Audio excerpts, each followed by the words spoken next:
Hello, everyone, and welcome back to your favorite hockey podcast, Pucks and Brews. I am your host, Michael Shade Sparacino, alongside the new and improved Liam the Shellmaster Godimer. Well, first off, we have so much to fucking talk about. Uh, a lot has happened since we recorded in October. Uh, Most recent thing, USA won gold. I ran another marathon, so this is the best I could do with, another a gold medal. Liam has been on an incredible weight loss journey, and goddamn, you fucking look great, dude. Thanks, man. I appreciate that. Well, first and foremost, congratulations to you on the marathon and the medal to go along with it. I'll pull a Will Ferrell from Wedding Crashers. Yeah, no, that's sweet. And I appreciate the kind words. It's great to be back with you. And whether it's in the hockey circles or just life, what you said about a lot changing since the last time we recorded, that's most certainly accurate. It's been a great weight loss journey for me. Pretty much started the last time we recorded an episode right at the beginning of the season, maybe a couple months before then. But things have really been flying for me, and it's been some of the best months of my life. So it's been good. Yeah, and as in typical Pucks and Brews fashion, got my Dunkin' cold brew. I got nothing. Well, Bare I hands. well, I haven't had my caffeine yet, so cheers. Gotcha. Cheers to you. Oh, yeah, I needed that. Okay. But yeah, I figured I was gonna get like a small one because I'm like trying to cut back on my coffee and soda intake because it was getting pretty bad there. But Right. I figured, you know what? First episode back, USA's won gold. Couple other things in the hockey world has happened, like Ovechkin cracked the 900 mark, first player ever. Kirill Kaprizov signed for $17 million dollars a year, the first ever $17 million man in the NHL. I Too much has happened. A letter was put out to the Rangers fans. Panarin trade happened. Sam Girard got traded to the Penguins. It's just like we're right back in Bizarro world. The second the Olympics end, right back in there. Right back into Bizarro world. Things are moving really fast in the National Hockey League. And remember our last episode, Shades, where I'm not sure if you predicted the Rangers to win the division, but I know I did. I did not. Uh, okay, all right, smart choice. But it just goes to show you that it's really tough to predict what's to come in the National Hockey League. Yeah, Panthers back-to-back Stanley Cup champions, not in a playoff spot, and it's February 25th at the time we're recording. Too much. The Leafs suck. They've been good. They suck. Well, the Rangers sucking wasn't totally out of the blue, but a lot of shit like Nashville is friggin' horrendous. Too many things going on, man. Yep, yep. So where do we start? That's the main question. First off, I gotta ask you, so just in case somebody is trying to lose weight, what was your secret? Okay. Well, calorie deficit, right? Calorie deficit and just moving more. Prior to the weight loss, I had struggled with my weight for 26 years, pretty much, and I'm 27 right now. I had lost 100 pounds at another point in my life, but I gained it all back. So if you're not trying to lose weight to try and sustain it, then you're just not going to be successful. You have to understand that it's a lifestyle change and you have to understand that it's not going to happen overnight. But if you stay consistent and you stay disciplined and each and every day you do what you have to do, the weight will fly off. And yeah, your body will reward you for the discipline that you put forth day in and day out. It's important what you put in your body, but at the same time, you can still enjoy the things that you like. When I first lost 100 pounds, back in college, of course, different age bracket, and it's a little bit more difficult to be a little bit more mature with the way that you eat. But I had chicken and French fries every single day. I love chicken and French fries. I love it. I just had less of it and I lost 100 pounds and I moved more. This time around, I'm focusing on what I'm cooking and, I'm doing more regimented workouts and stuff like that. So, I think it's lending more towards a lifestyle change and not just something that I'll do after 6 months and then, have it come back on slowly but surely. But if you want to do it, just stay committed, understand it's not going to happen overnight, calorie deficit, move your body. And just don't be afraid to get out there and try new things. For me, I didn't even go to the gym. I haven't gone to the gym once. through losing this 100 pounds. Not once. I walk, I run, I see steps and I run up them. That's that's what it is for me. That's what gets me excited. That's what gets me going. So you just got to find your niche. And for me, to be honest, we'll bring this back to hockey. When I was in Atlanta, I was struggling with my weight. I was in Greenville, and I looked across the rink from the press box, and I saw the head coach for the Greenville Swamp Rabbits run up and down the stairs, section after section after section after section. So when I got here to Columbus, Columbus has the largest set of stairs in the league by far. And I said, that's going to be me. And I'm not going to shy away from these stairs. I'm going to attack them. And every single day I run 5 flights at least, and get 10,000 steps in, eat well. For me personally, and this is just what works for me, you're going to find what works for you. I do one meal a day. God, So no breakfast, no lunch. I eat from the 5 to 6:30 hour, and that's it until 5 o'clock the next day. I don't know how you do that. It's tough. It's discipline. But when I wake up the next morning, I'm like, wow, maybe I didn't need that extra meal. Um, but again, that's just what works for me. But intermittent fasting is how I've seen the weight fly off. And again, just moving your body. It does not have to be something insane. You're a runner, you don't have to run a marathon if you want to lose 60 pounds. Just get outside and move your feet, one foot in front of the other. Go walk. Get 6,000 steps in for 30 straight days. Then you'll get 10,000 steps in for 30 straight more days. Then you'll be so confident and you'll feel so good that you'll want to get 12,000 steps every single day for the next 30 days. Then you're up to 20. Then, so that's kind of what happened for me. I didn't jump right in, slow, but sure, kind of got me to where I wanted to go. Yeah, don't jump right into the extreme. You will hurt something. And I have pulled, some muscles along the way. So, um, I'm about 20 pounds away from my goal weight. So, All right, see where we shit, go. man.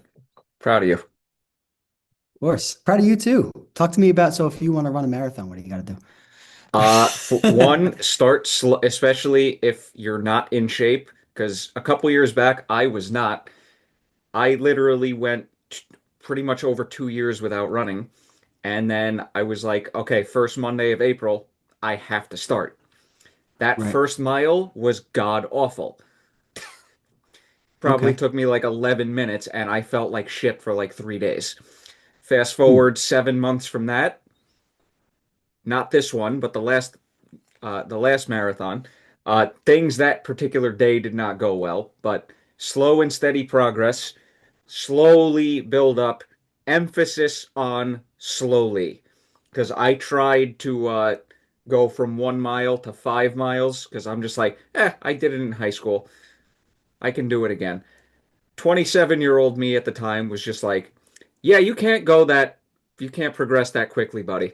So, because I was dealing with like fucking knee pain for nonstop for like 2.5 weeks, which was fucking horrible. But it got so bad I had to stop running for a couple weeks.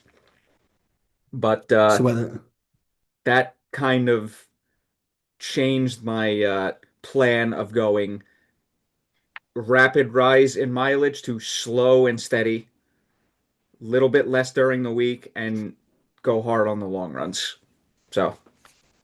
So whether it's weight loss or running, take it slow.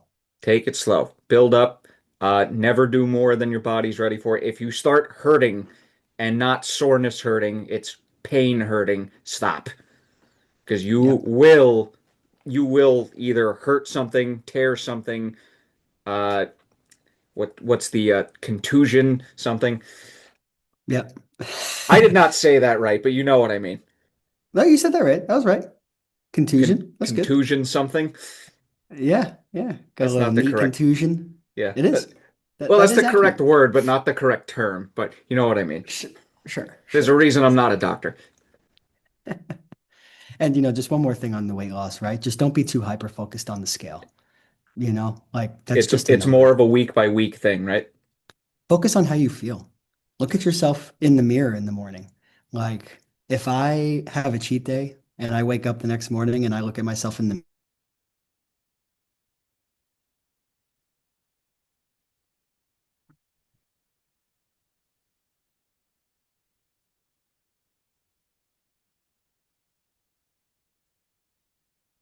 too often.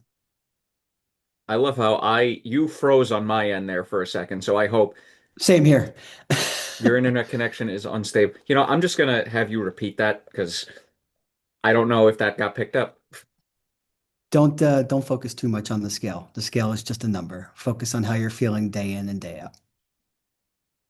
You want to know where I learned that?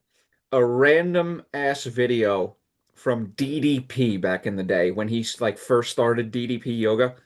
Absolutely. That's a great way to lose weight. Something I had considered a few years back. Never really got into it too much, but I know a lot of people have had success with DDP.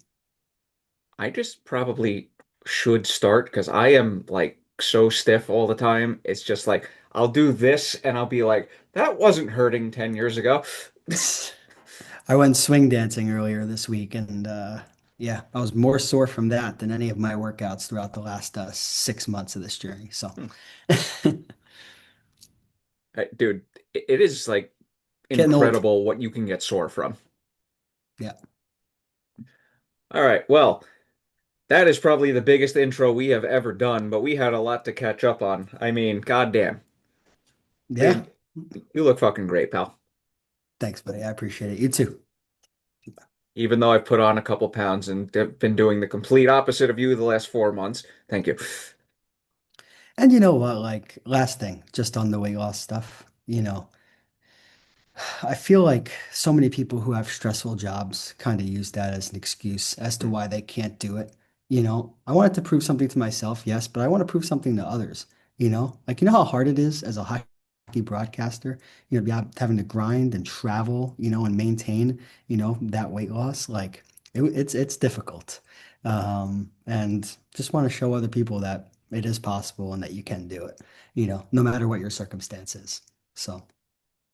Oh, also, one thing we forgot to mention, you work for a new team now. You are no I longer do. affiliated with the Atlanta Gladiators. You now are working for the Columbus River Dragons.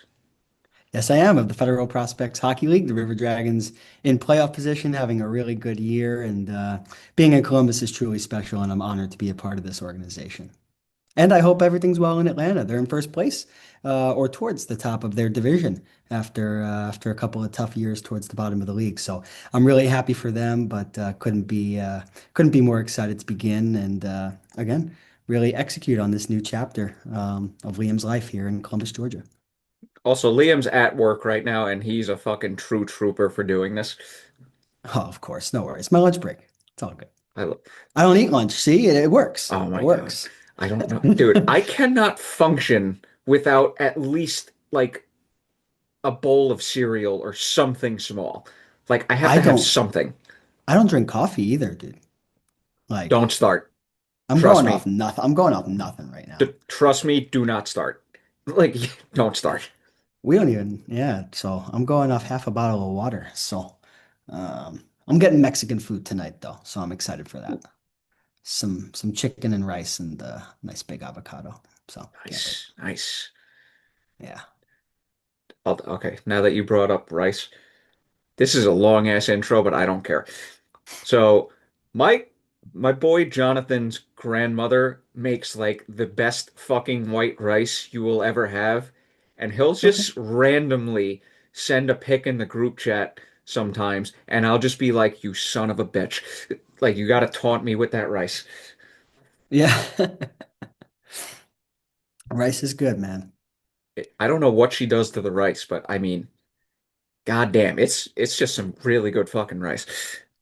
Once you find the recipe, let me know. I really do. I know they use like some type of rice cooker or some type of cooker. So Okay. that's step one. When I find out another step, I'll let you know.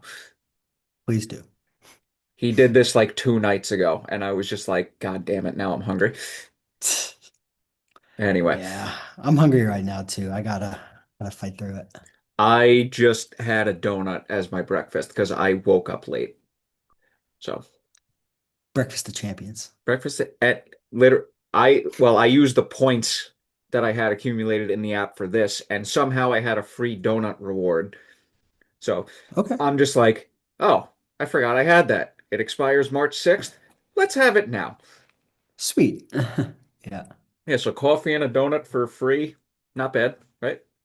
Yep, not bad at all. Not too shabby. Word, like I said, do not start drinking coffee if you haven't started. Just don't do that to yourself. Caffeine withdrawal is real. I stopped drinking soda as a part of this weight loss journey too. Like I've just straight ice water. That's all I've had the last 7 months. Maybe some alcohol here and there. Oops, sorry. It's, Yeah, I'm 27. I could say well, I that. mean, did you have a celebratory shot after USA won? No, I did not. Ah, Yeah, I was at breakfast with oh yeah, that's right. That's right. yeah. But I have had a shot since then, so I could say it was a celebratory shot. Close enough. Um, but congratulations to Team USA, not just the men's team, but the women's team too for bringing home gold. That is amazing and truly proud to be an American today and every day. All right, let's just start off with that then. So we're going to get right into the meat of the episode.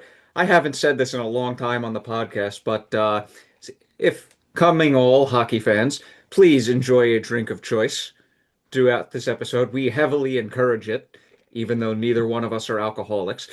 But yeah, Yeah, whether it be yeah. water, hot cup of tea, cold hot coffee, hell, fucking scotch, bourbon, whiskey, whatever you want.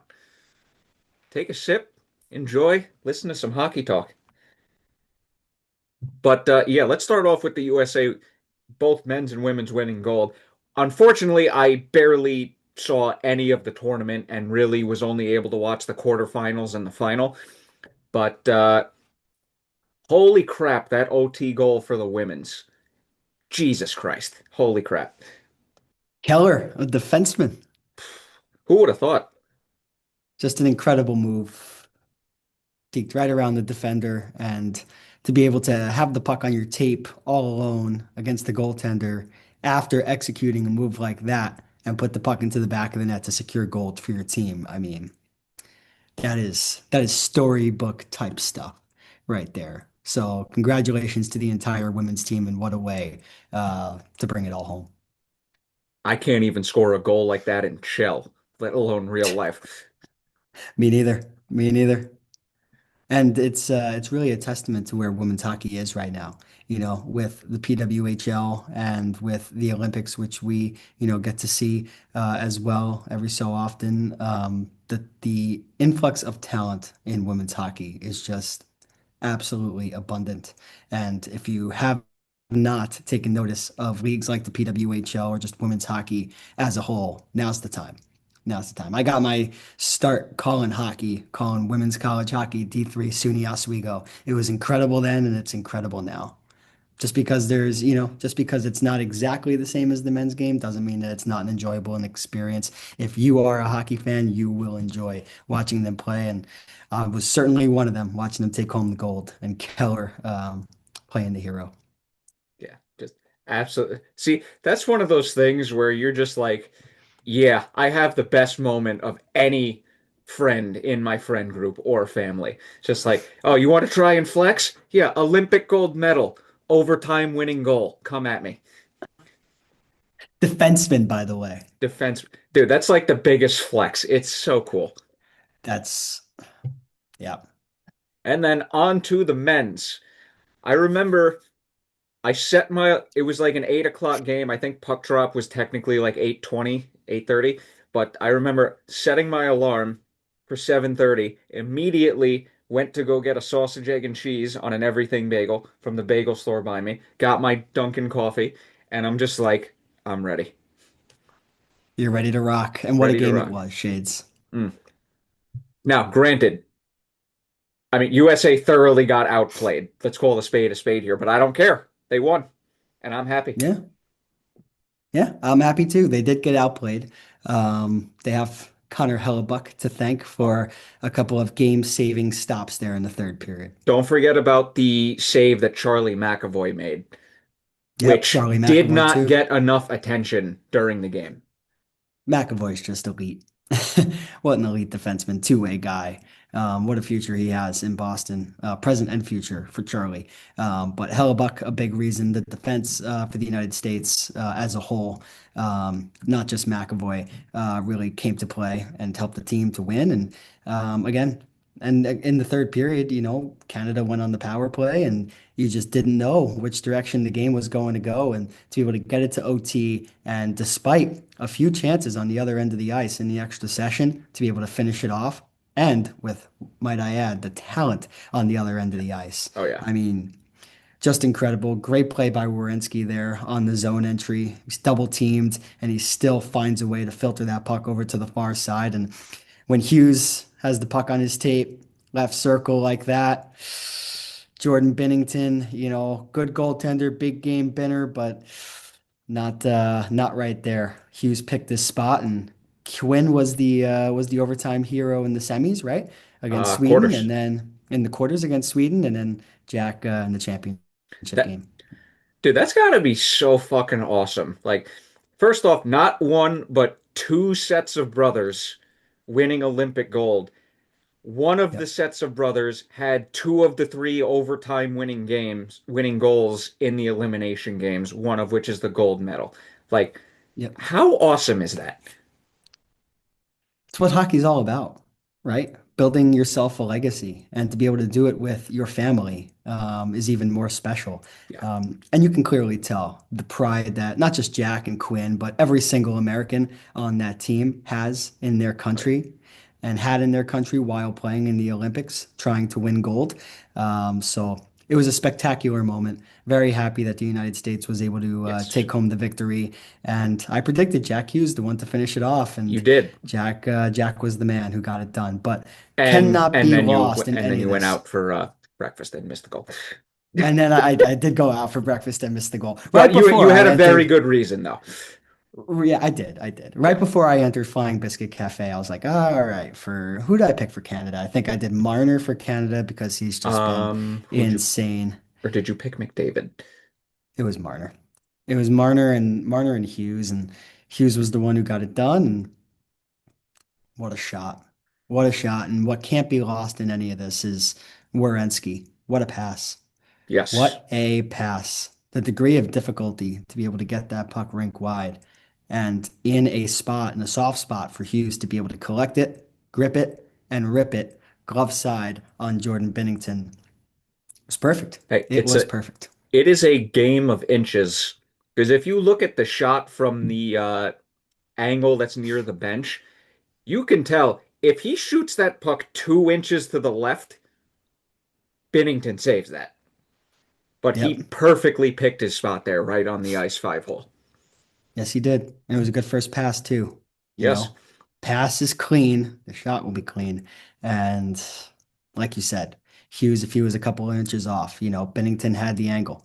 He would have either missed the net or would have gotten caught in Bennington's gear. But no, that one found twine, and you got to love the celebration. Toss your gloves in Oh the yeah. air and go celebrate with your brothers. I love how everyone was kind of giving him shit. It's like, oh, he threw his helmet into the stands. And then you watch like the replay like 2 minutes later. It's like, oh no, he basically threw it like into the middle of the ice. Like we're all good. Yep. That And would have been I would have been interested to see though if he actually did throw it in the stands. Because would somebody have tried to like sneak that out, or would somebody have tried to be on the camera going like, I have hockey history right here. I don't know. I think if I caught it, I think I'd probably flaunt it. I'd be like, I got hockey history. I would And then ask. probably security would come up and be Like, like, hey, we need the helmet. Then maybe I get a meet and greet with oh yeah, Jack, a I'd be side like, can puck or I get a whatever. picture with Jack Hughes, please? At the least. Thank you. Yeah, I would. That's dude, it's so awesome. And the thing that bugs me as a Rangers fan, I'm forever gonna love Jack Hughes now because of that goal. Yeah. I've respected Jack so much ever since he's come into the league. I mean, he's not the biggest guy out there, but what he's able to do with the puck on his stick, he's Jack Eichel-like. Like if you want to envision a career trajectory for Jack Hughes, Jack Eichel, a healthy Jack Eichel. And when Jack Eichel Except, is on the well, Hughes ice, is a way better skater. way better skater. And Eichel has a little bit of a size advantage on him. But I like the comparison there. But congratulations to Jack. Congratulations to the entire U.S. team. And what I thought was really special, Shades, was after the game, Dylan Larkin goes into the crowd and grabs Johnny Gaudreau's kid and brings them onto the ice to celebrate. That's had his jersey there, and you think about some of those saves, right, from McAvoy and Hellebuck, and you just wonder, right? You know, Yep. is that Johnny's spirit, leading his team ahead, and to see them win gold in the first set of Olympic Games after his and Matthew's tragic death. Um, Special, and I'm happy, very, very pleased to see that the team and specifically Dylan Larkin recognized that his family was in attendance, brought his kid out there, and had them celebrate that special moment with them. Yeah, that I was watching that live. That had me choked up. It's like storybook ending to Yeah. an very unfortunate and tragic situation a few years back. And Johnny Gaudreau, right? He was an American, through and through. You know damn well he would have been here. Yep. If he were still alive today, he would be here playing in the Olympic Games. Yep. So it's only right to have his jersey and to bring him along for the ride. Yep. Absolutely. Terrific moment. And then we had one of the funniest moments after the medals were given out. The camera's panning up the players in the USA line, and you just see Trocheck going, I'm getting fucked up tonight. Yeah, I did see that lip read. Yes, that don't need to be a lip reading expert to get that one. Oh, I don't drink, but if I won an Olympic gold medal, I'd have something. Because Yeah, yeah, me too. would you have a little bit of the bubbly? Of course I would. Of course I would. I mean, you did try that back in the day. You said it actually wasn't bad. Whoa, cameras zooming in and out on me. You see that? What kind A of little bit high-tech of. shit you got over there? I'm just using my MacBook right now. I've never seen my MacBook do this.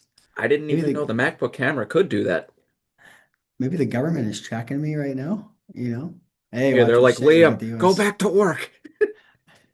Hey, I still got 30 minutes on my break. But no, amazing, amazing moment. Like I said, proud to be an American. Yep, yep. And just because I can do this, I'm just gonna pretend this is an Olympic gold medal. I earned this one. The USA players earned theirs. But man, what a way to start off a Sunday that was. Yeah, I mean, start off a Sunday with electric hockey, with everything on the line. And, one thing I will say, Shades, is that though I'm pleased with the result, don't get me wrong, this is something we talked about in our group chat together with Brendan. It's a shame this had to end in 3-on-3 overtime. Yeah, yeah, I was gonna ask you about that because the Stanley Cup playoffs are 5-on-5. Regular season is now 3-on-3, which they adapted that, what, 11 years ago? 11 seasons ago? There goes There your goes, camera again. there goes my camera. I'm not sure specifically, but sounds about right. Yeah, I personally would have preferred if it was more so 4-on-4 Okay. instead of 3-on-3, but would have loved to have it 5-on-5. But hey, that's the rules. There's nothing you and me can do about it. But Right. hey, you get lazy on one play, like Makar and McDavid sort of did, and looking back at the goal, which I've watched like 70 times back, by the way, As have I. phenomenal. Uh, you did kind of see McKinnon could have made a better play on that puck and taken the USA out of the scoring chance there, but he decided to get outworked by Werenski in that moment, and because of that, you and me are sitting here happy today. Well, you know what? Let's do something we don't typically do on Pucks and Brews. I'm going to share my screen here in a moment, and let's take a look at the goal. Let's go. Uh, and Also, Makar could have totally backchecked better and stopped that cross pass, but that's not what happened. a breakdown from Shades and myself on the goal. I do, you do have permission. Okay. Yeah. So This is is, everybody seeing that? Okay, hopefully we don't great. get copyrighted for this. Hopefully we don't. All rights go to Peacock. So Yes. McDavid, let's tries to cut in here. I don't know if that's the best move, to be honest. You're going 1-on-3. Yeah. McDavid, that's the type of player he is, tries to do it all himself. Then you lose possession. OT is all possession game, right? Now coming up right here. That this That's goal does not happen without that. Makar went for it here. Yep. Makar went for the win. He knew he had McDavid in deep. He knew this pass was not going to be clean to Jack Hughes, so he was going to have a tough time handling this puck on his stick, which, if you see, he did. But that's good offensive awareness by Jack Hughes to Yep. swipe that puck ahead because he knows if he gets that puck past Cale Makar, he's got a 2-on-1 to the net, which is exactly what happens. And in fact, Yep. that's actually a nice job getting back there by Without that, the. dude, without that play from Hughes, this goal doesn't happen. And, I'll go back real quick one more time here. Hughes swipes that, goes a little bit too far ahead. Nice job by McKinnon. He could easily back up here, and play this as a potential 3-on-1, but he's aggressive. He forces Werenski to the wall, Yeah, nearly to the see what wall. I'm talking about? Where he could have Yep. made a better play on that McKinnon, but Werenski outworked him. Yeah, Werenski See how with the stick McKinnon kind of work. hesitates to make a play on the puck there? I do see that, and it's the stick lift of Werenski. Watch Werenski lift the stick right here, Yep. right there of McKinnon. See, Then that's he what shoves him happens over. when you are the slightest bit lazy. I'm not saying he chose to be lazy in that moment, but if you're not 100% leaning down on your stick trying to make the play, this is what can happen. Lazy, sure. I don't know if I would say lazy. I would also say it's a Uh, forward having to come back. I think this is on Makar more than anything. If you are going to give up an odd man rush the other way, you need to make sure you have a defenseman back who knows how to defend. And McKinnon, he does get outworked by Werenski, like you said. Um, but for Werenski to be able to zip that pass, please do not have this copyrighted and take this down YouTube, please. please don't. And then there's the glove side rip from Hughes. Just one more time, just to go back to what Shades was saying earlier in the episode about you said that if he was 2 inches off his kilter, this puck is being saved by Jordan Binnington. Yep. He just snuck it right underneath Binner's left arm, right over the Actually, pad. he shot that on the ice. Perfect, perfect shot.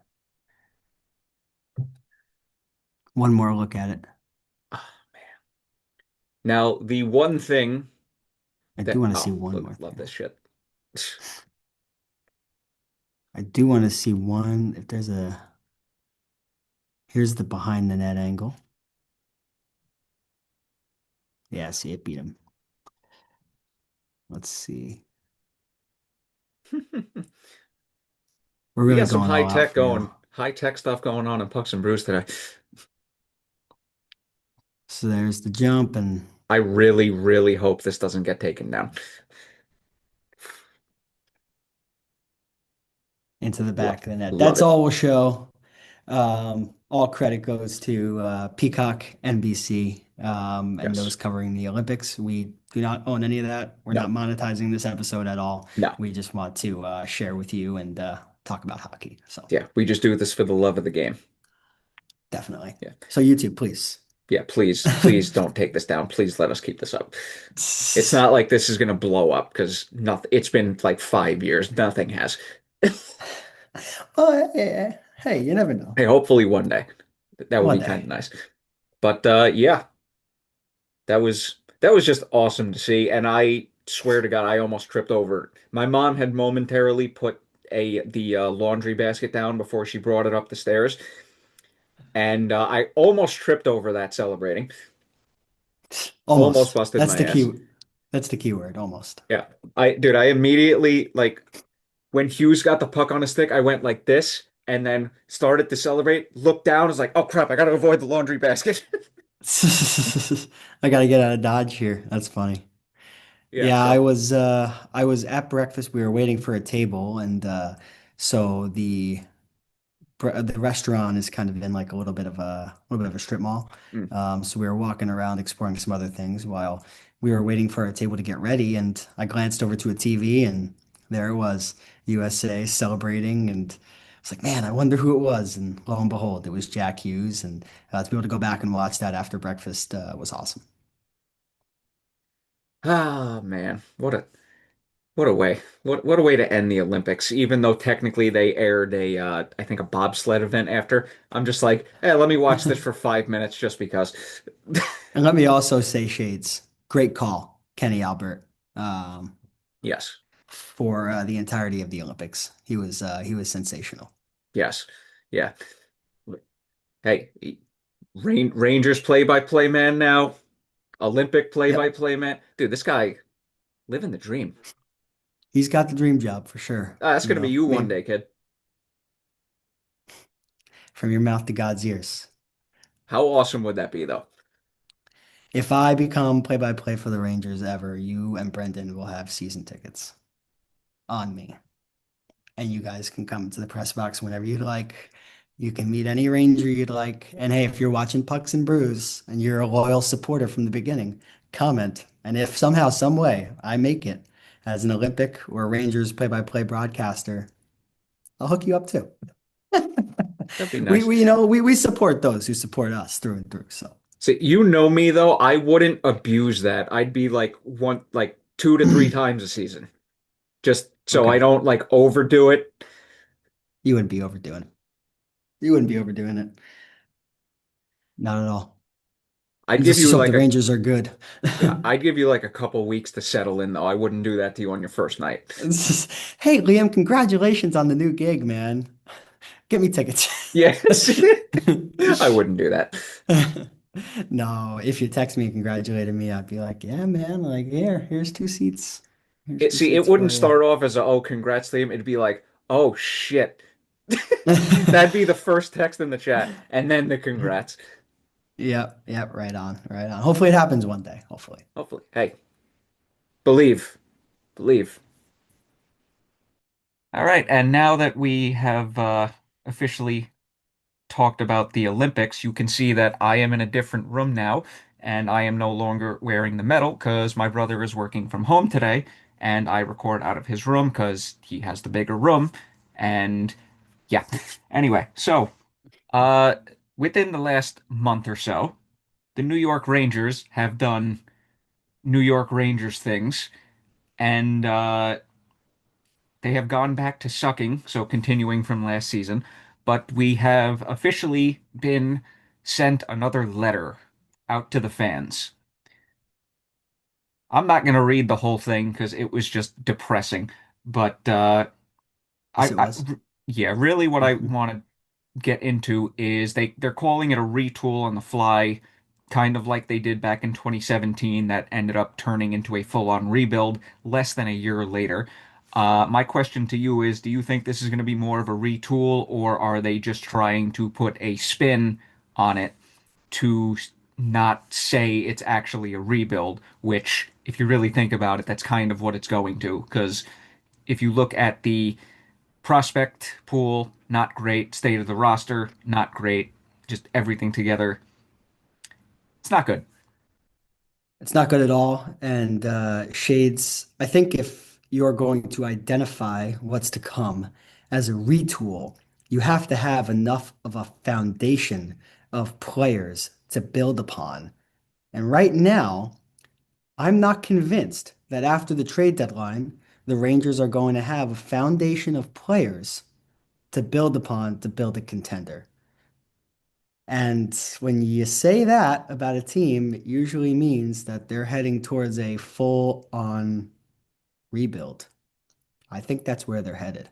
I think this offseason, definitely at the trade deadline, I think Vincent Trocheck is going to be traded. I think he's far too valuable in a market that really is in desperate need of centermen. I think you look at defensemen that the Rangers have been waiting to kind of blossom that haven't really made that leap, i.e., Braden Schneider. I think he could have a lot of value. I think Mika Zibanejad, yeah, he's coming off a bad year last year, a nice rebound season this campaign. He was impactful in the Olympics. I think that matters to some front offices. So I think going into the offseason, when the Rangers kind of realize where they are, I think that's when some of those core pieces will come off the table. And then once Zibanejad is gone, and once Schneider is gone, and Trocheck is gone, and we'll get to it, but Panarin is already gone, then suddenly that foundation of players is so thin that you have no choice but to go into a full-on rebuild. Right now, Shades, outside of Igor Shesterkin, what is the brightest spot of this roster? And I'll give you my answer. Gabe Perreault.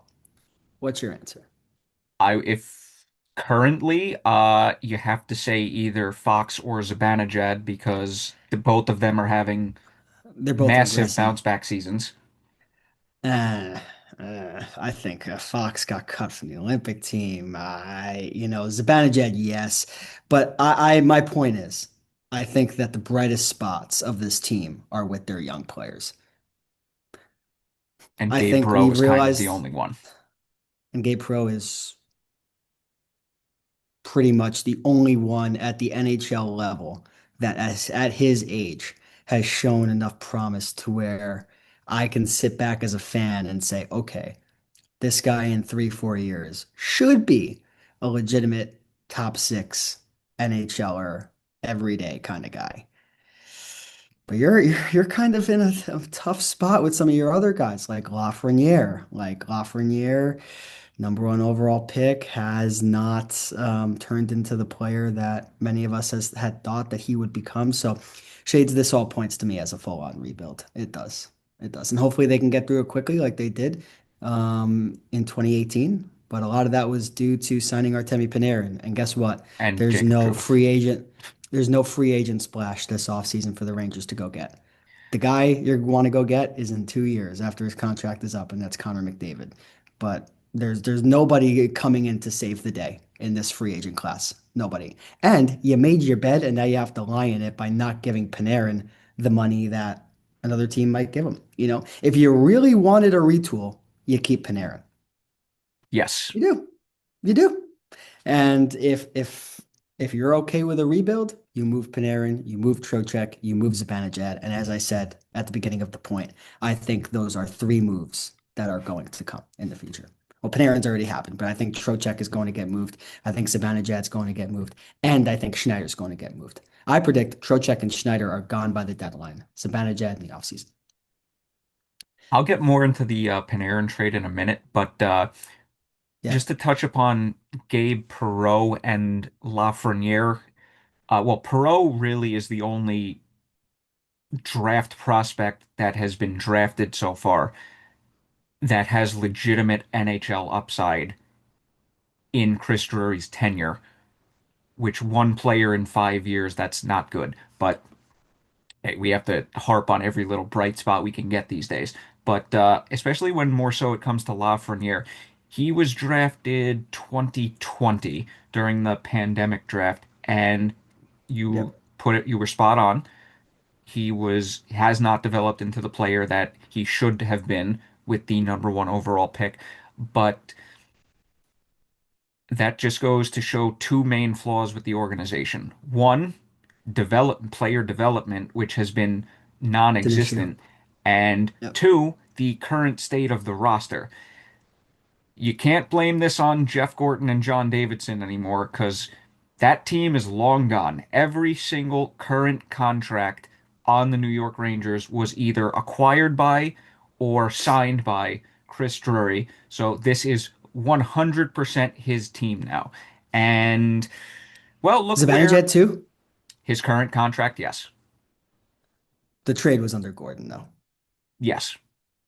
Okay, Still, I mean, but I still defend that trade to this day because, it was a great deal. Yeah, it was a great deal. yeah, But yes, I agree with you. At least 98% of the roster. Yes. yeah, Transactionally is Drury. because Yes. if you look at it, Fox's current contract, Drury, Shesterkin's current contract, Drury, uh, Yep. Zibanejad's current extension, Drury, Yep. Trocheck's contract, Drury, Gavrikov is obviously Drury because he was signed this past offseason. Right. Schneider's current contract, Drury. JT Uh, Miller, JT well, Miller he's was still acquired signed. by Drury. Yep. Every single contract on the team, Chris Yep. Drury. And look at where the team was 5 years ago. Mhm. Coming out of a rebuild, or at least trying to, made some moves that were more win now that probably shouldn't have been made in retrospect, but nothing we can do about it now. And compare that to where the team is now at the bottom of the Eastern Conference with not a lot of bright spots to look forward to in the near future. Yeah, not many. It's a tough time for sure. I really And hope I'm again, not uh, interrupting your work right now. no, no, you're good. You're good. I might have to get back here in about 20, 25 minutes, but I have a little bit of time. Somebody just walked into the room and tried to just Yeah. just kind of say, hey. So yeah, when you look at the roster, I completely agree with you, and it's really crazy shades to see where the Rangers are right now and how far they have fallen. Um, when you look at Lafreniere, I mean his point totals from his first season in 2020, 2021 until this year. 21, 31, 39, 57, 45, 32. And I don't think he's a 50-point player because of the talent that he has. I I don't. And that's where I look to player development.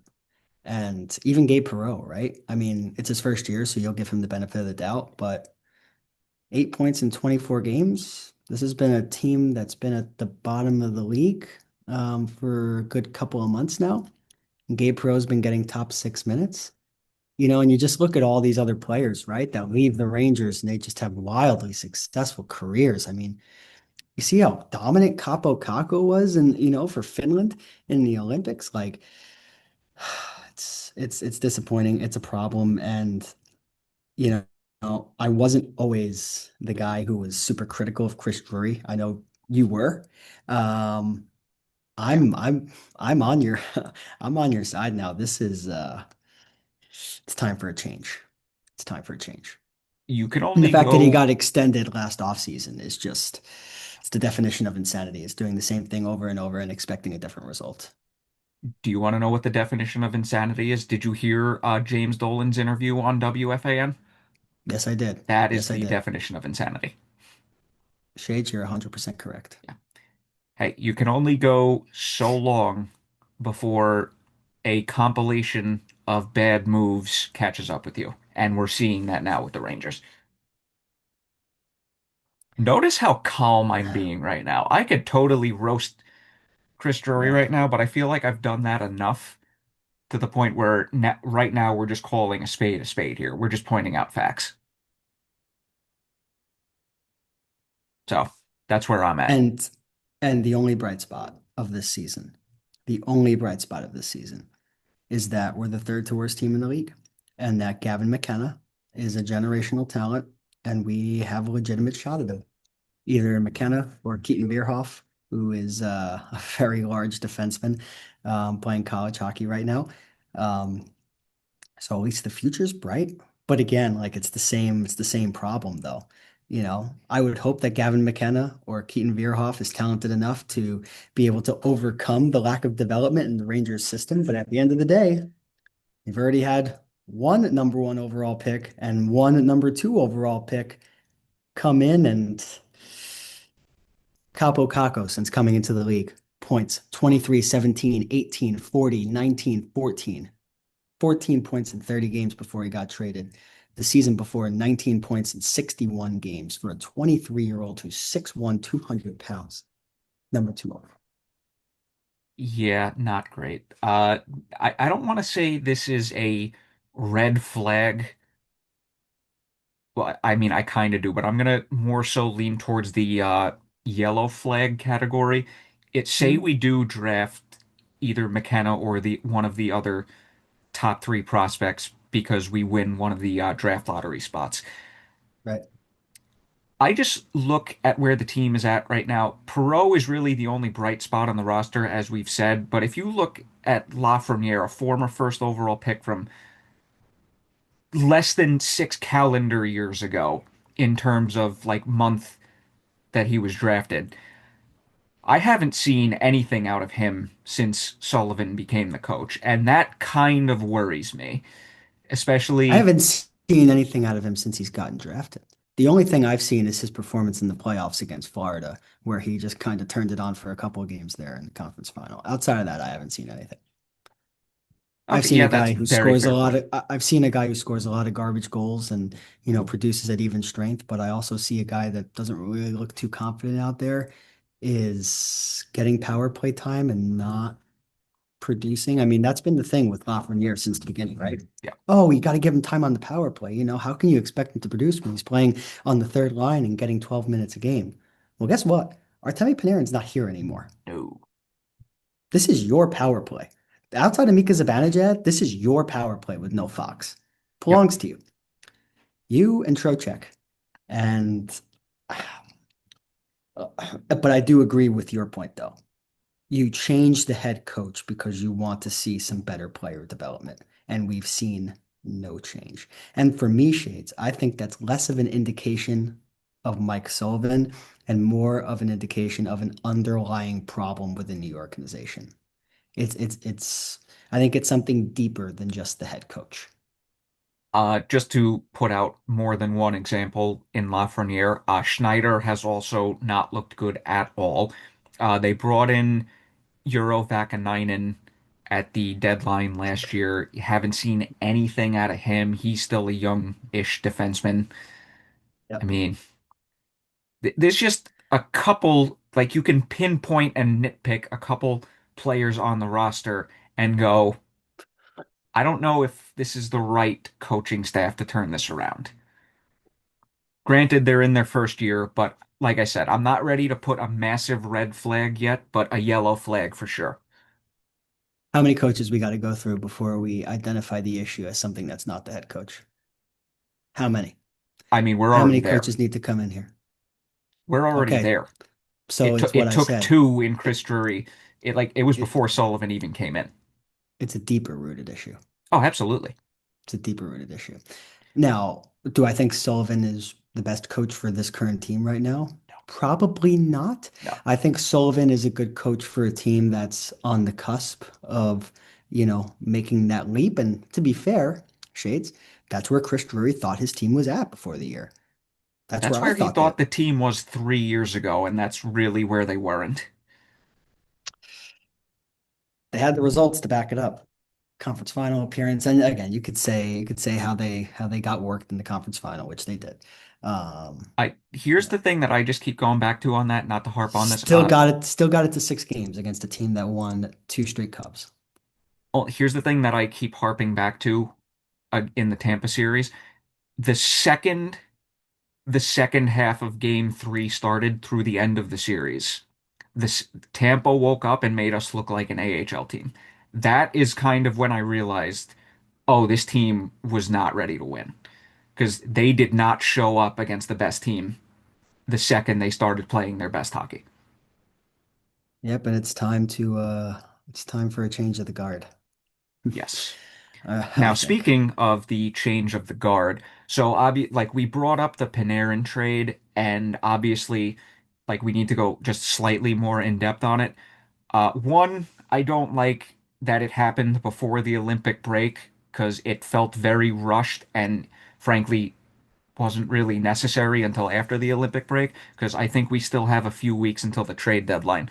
But this the fact that Chris Drury publicly put it out there, I did not like because any type of leverage you may have been able to acquire, you immediately lost it right there. I understand Panarin had the no trade, no move clause, and he basically had the say of where he wanted to go, but putting it out there certainly did not help getting a better return. Caught between a rock and a hard place, Shades, in my opinion. I mean, you had to know this was a possibility if you were Drury when you gave him a no movement clause, Well, in the okay. contract. Or You know what? I may have lied. I think I lied by accident. Panarin was the only current contract left. Now this is 100% his team. I should have okay. clarified that a few minutes ago. Right. But again, fact remains, since Panarin had a no movement clause, the Rangers really didn't have much wiggle room. You want to get him dealt before the Olympic break. I get that. I think that's just doing right by the player, which is something the club really has not done, over the last few years. So I think that was a nice change of pace, but I think that definitely plays a part um, into the deal. You get Liam Greentree and a third. Always great to have another Second. Liam in the organization. And a second. Um, I was hoping for a first and a prospect, much like the Flyers got for Claude Giroux. Um, so, you know, Yeah, it's been a didn't very didn't get it. Greentree's a good prospect. Maybe he was top two, top three in the Kings system. You bring a player in with size, mm, and you hope it works out. I mean, but it goes back to what I said before. If the Rangers wanted to compete next year at all, Panarin's not getting moved. no. And by Panarin getting moved for a prospect that's at least 3, 4 years away and a second round pick, that tells me right there, Ranger fans, that combined with the letter, Ranger fans, it's a rebuild. Yeah, as much as they don't want to admit it, that's 100% where we're heading. And maybe Shesterkin can lead them to a playoff spot. Maybe, Shesterkin is that good of a goaltender that maybe he can keep them competitive, but to be a Stanley Cup contender, no chance. No, unless he literally plays like he did in his Vezina year, this team does not, in with the current construction of the roster and their on ice play, this Yep. team is not a playoff team to begin with, let alone a contender. And if you had any questions about it, if you want to know if the Rangers are headed towards a rebuild, keep an eye on them towards the trade deadline and see what happens with Vincent Trocheck. That will tell you everything you need to know. If they move Trocheck, they are rebuilding because they could get a haul for Trocheck. That is a Hopefully. center, a two-way centerman with term. They're going to get quite a bit more than what they got for Panarin, which I know sounds weird when you look at the point totals, but Yeah, that's just the way the market is right now. sometimes the NHL trade deadline just makes absolutely no sense. Yep. And again, maybe we see Trocheck get a haul, right, Shades, when he's moved perhaps on deadline day. And then we look back to Panarin and we say, well, what if we had held on to him? And what if there was a little bit of a bidding war, And what if we were able to get some more assets back? So I definitely think there's a lot of validity to the point that you made about trading Panarin before the Olympic break and how it might not have been the best move. No. And the thing that made me even more mad was the almost immediate announcement of the 2-year extension at 11 million. Yep. So there was an extension involved and you couldn't even get a first round pick. Like, come on, man. I knew the leverage was low, but And apparently Panarin had made it known that LA was the only place he wanted to go. yeah, You know, and he also kind of confirmed that he was open to re-signing, but Rangers seemed to not want to re-sign him for some reason, which is odd.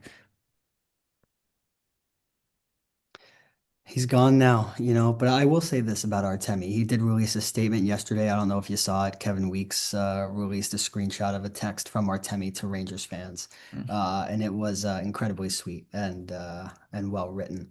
And there's no doubt that Artemi cherished the 7 years that he played in New York. And I was there for his first game. His first goal against Nice. the Winnipeg Jets, baby. He ripped one. He ripped one, then did a high kick. I met him right after that, and he's had a little bit of trouble, kind of since then, couple allegations, scandals, and maybe that's what turned the Rangers off, That's just speculation, but for his on-ice play, Artemi Panarin was one hell of a Ranger. Oh, he was the best free agent or unrestricted free agent signing in the history of the team, for sure. Yeah, superstar, superstar. Yep, absolutely. Okay, now Just a that superstar you're not going to win a cup with, unfortunately. well, I'm yeah, with the current state of the team, he's got to be in the right situation. I mean that applies to every player, but Right. now I want to transition to the other trade that happened within the last couple days that I was just completely caught off guard by and mind blown by. The Penguins traded Brett Kulak to the Avalanche, and somehow in return got the Avalanche gave up Sam Girard and a second round pick. Yeah, I don't get this one. Okay, thank you. Because if you had a legitimate explanation, I'd be like, how?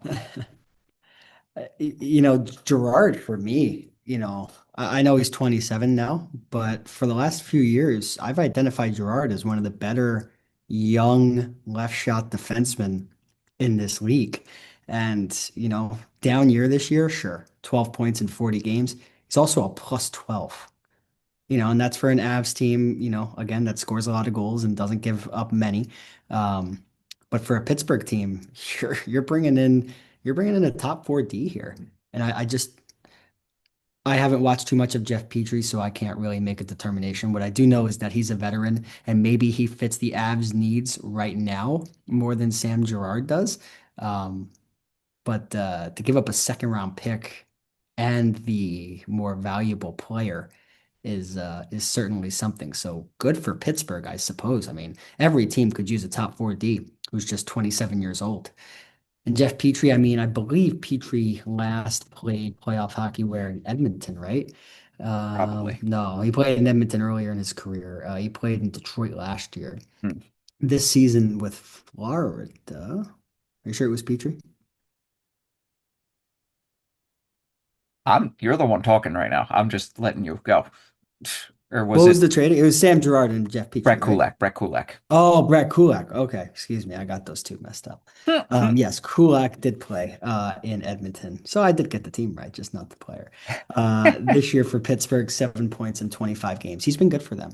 A lot of experience. He's played how many playoff games? Like nearly 80 playoff games throughout his career.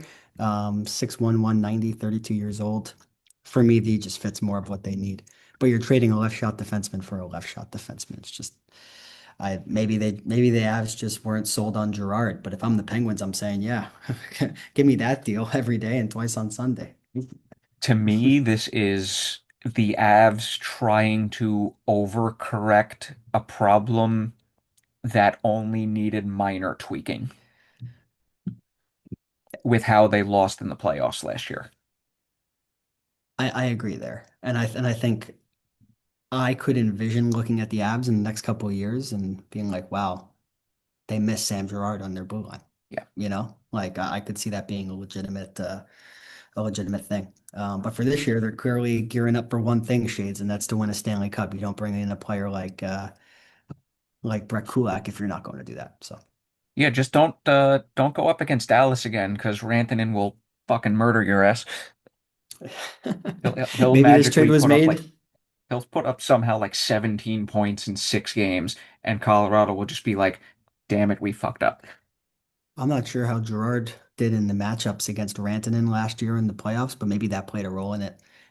Maybe Gerard really struggled kind of one-on-one and in situations where you feel like you need more of a defensive defenseman. So again, there could be a lot of reasons for these moves. But Pittsburgh gets the younger player, they got a pick, and for a rebuilding team, that's a win. I mean, if I'll tell you what, if Colorado came calling Chris Drury about Sam Girard, I'd want him to bring him in.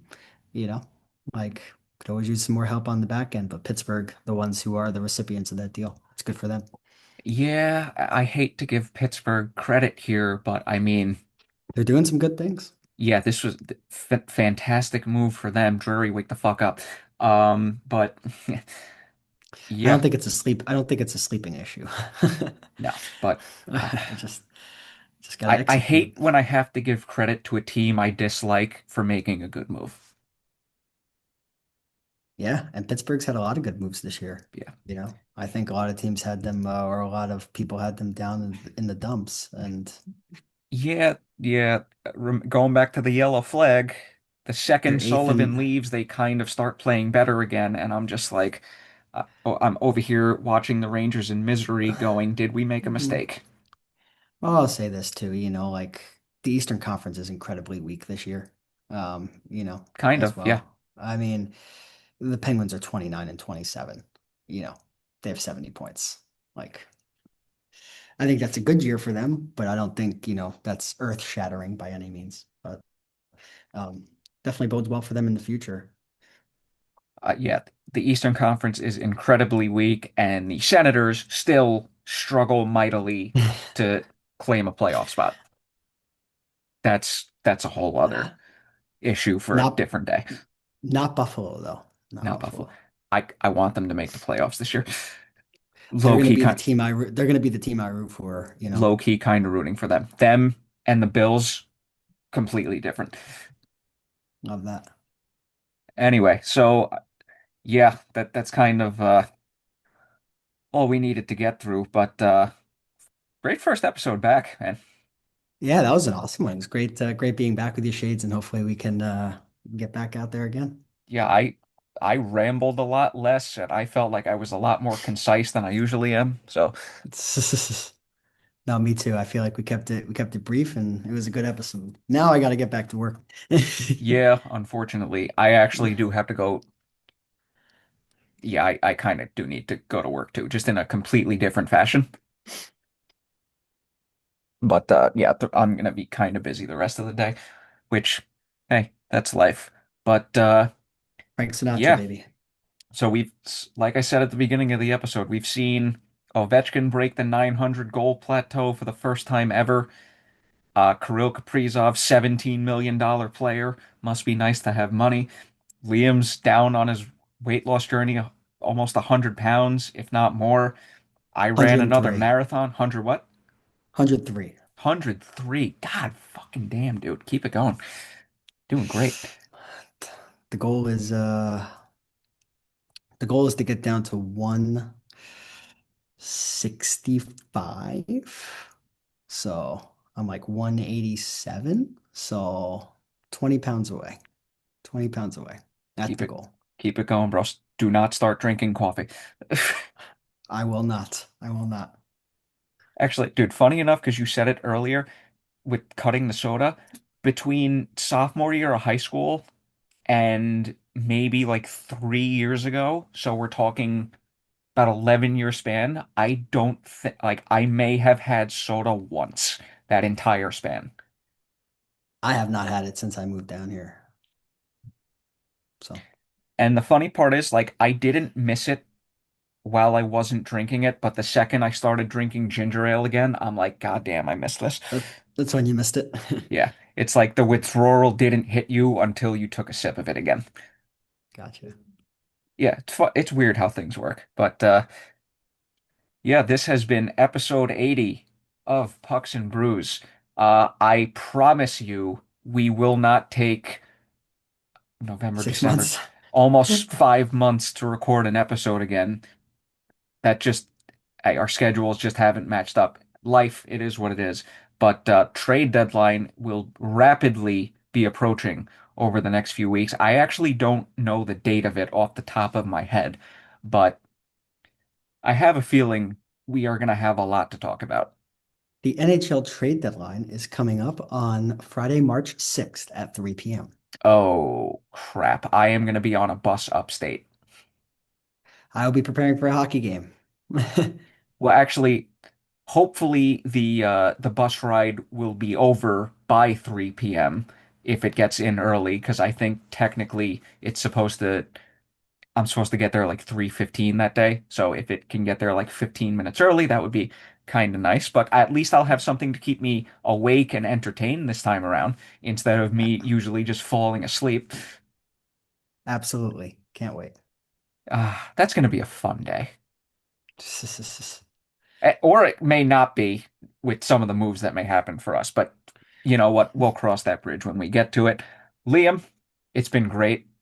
Great to be It's been a back. pleasure, as always, Love this guy. too, man. Of This course, of this course. this is a true friend right here. He's using his lunch break at his real job right now and to do this. What a friend. 100%. Friends for life, brother. Goddamn right. All right, well, this has been episode 80 of Pucks and Brews. Hopefully, you enjoyed a drink of choice in this episode. Thank God I got the large today because I actually do have quite a bit of stuff to do later today. Did you get it? Nah, There it is. We'll just make Before the believe meeting ended too. before Have the a great meeting. one. Follow us on YouTube, subscribe, all that jazz, and we'll talk to you around the trade deadline. Peace.